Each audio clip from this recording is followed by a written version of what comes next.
Guys कल गए थे बनारस दशाश्वमेध घाट पे आरती देखने के लिए।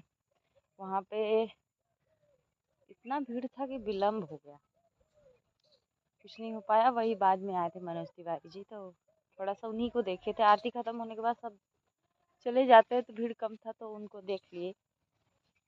फिर रात भर वहीं पे रह के सुबह में स्नान ध्यान करके चली आई, क्योंकि मंदिर तो नहीं गई, इसलिए नहीं गई कि बहुत ज़्यादा भीड़ हो जाता है।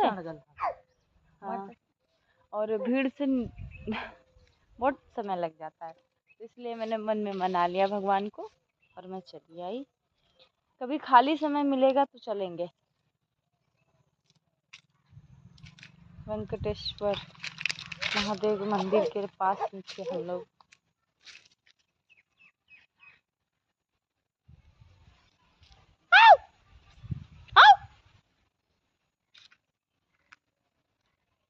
बनरा हाँ?